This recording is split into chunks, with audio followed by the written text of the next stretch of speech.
Hi there, my name is Robin and welcome back to the channel. Today I want to talk about an absolute dark horse of a novel for me. The one I picked up expecting at best a decent sequel, and ended up being completely unprepared for the novel that I walked into, and that is Adrian Tchaikovsky's sequel to his fantasy novel from last year.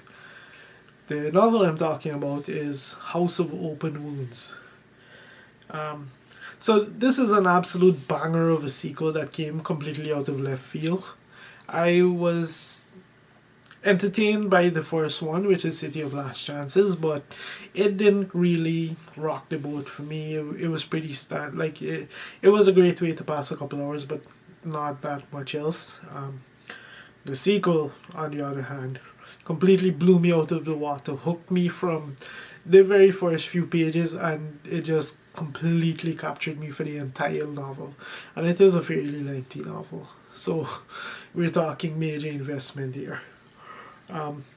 It it does belong to the same series, but only in so much as it's set within the same world as the first novel, and a character from that book makes an appearance in this novel as the main character, and it's a tangential it's a tangential sequel and not a continuation of a plot per se. But when I say this book was absolutely epic, it was absolutely epic. What it's about is Yasnik, the priest from City of Last Chances. He was captured by the Palestine and sent off to be executed. But of course, as being Yasnik, they were incapable of executing him because his god just healed whatever wounds he took. So, given his demonstration of his healing ability, the Palestine decided that the best placement for him would be their field hospital. Um, their field hospital under the command of a surgeon slash CO by the name of the Butcher.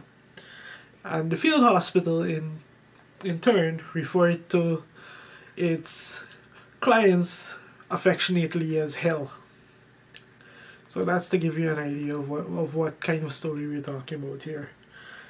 Um, he lands there completely thrown for a loop, but what he does become embroiled in is an absolutely chaotic windmill of military political intrigue. Um, and worst of all, the last thing the people involved in this intrigue need is someone capable of working miracles among their midst. And the chaos that occurs when Yasnik's particular miracles come off. Like I said, I was barely 5% a few pages into this book, and I was completely blown away by how by the novel, and for one big reason. It's all because of how Adrian Tchaikovsky decided to write this novel. It's written through a very absurd comedic lens. So this is a field hospital, but for the first quite a big chunk of the introduction of this novel, I was thoroughly convinced we were talking about a torture chamber, a torture dungeon.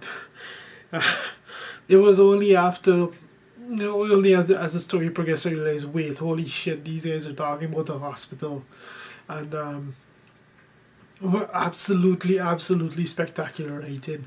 Very humorous, very comedic, very absurd. Just the way it does this.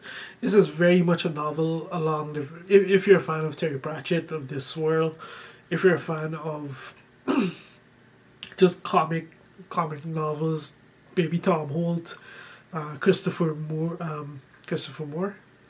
I believe it is. Those kind of guys, then this is very much something to look at. I actually felt like this was the inspiration for this is that particular type of military novel, similar to Catch 22 and The Good Soldier Shrek. To give you an idea of what kind of story we're talking about here. Of course, this being epic fantasy, it does have like a much larger page count to play with. So we do have like richer descriptions, some crazier stuff going on. We have the absolute chaos of the gods and their role in events. And not just that, ultimately the Palestine are on a pogrom to destroy, to wipe out what they consider anything less than ideal, anything less than perfect in other civilizations. And these orphan gods somehow tend to gravitate towards Yaznik and other people who they can latch on to, their followers, their last remaining scions, their last remaining priests. And these are the people who tend to have powers that tend to land them in a field hospital. So we actually get an introduction to some of the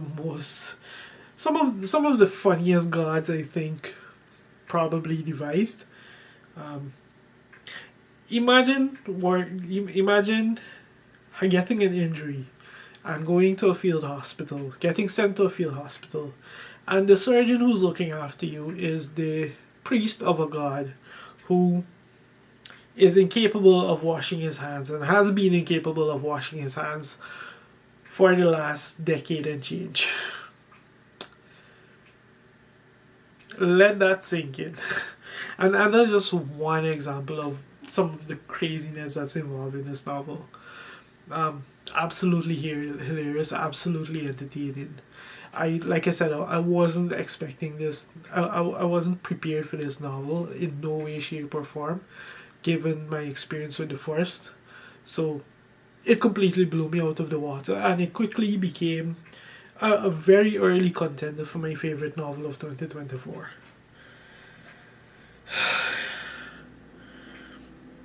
The cast. What can I say about the cast except you have to be a very special kind of individual to work in this kind of setting, and that's something we see on display. I've mentioned a few of the unique individuals who appear in this novel. At this point, I've mentioned the butcher, who is the CEO in charge of the field hospital for the most part.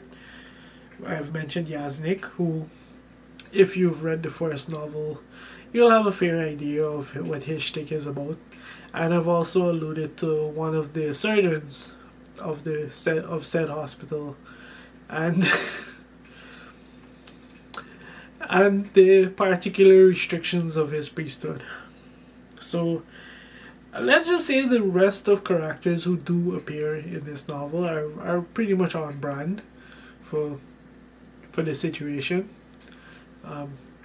We do have hilarious situations that arise when people decide to enter the service of Yaznik's god without accepting the pitfall. So they'll go and break his tenets and the healing gets reversed. And as a result, Yaznik gets put in some very hilariously uncomfortable situations. It is just hilarious. The comic, the humorous writing, comic writing, comic novels in general, the ones that work best for me are the ones that are where the humor is in the writing, in the narration, and where the humor is very situational. It's not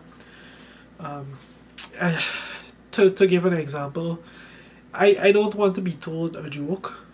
I want the description of how a joke was told to be funny, and I want the situation in which that joke was told to be funny. That's the humor that works best for me, and those are two of the pillars of this novel, of how it's presented, of how it progresses, how it's narrated, and I think that's why I enjoyed it so much.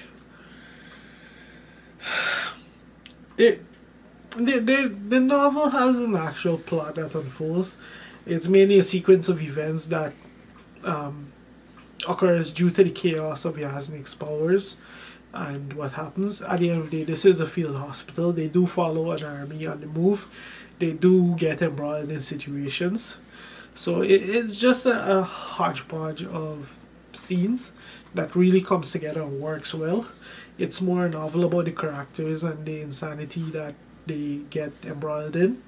So much more than there being like a particular overall plot that the book has to resolve from start to finish.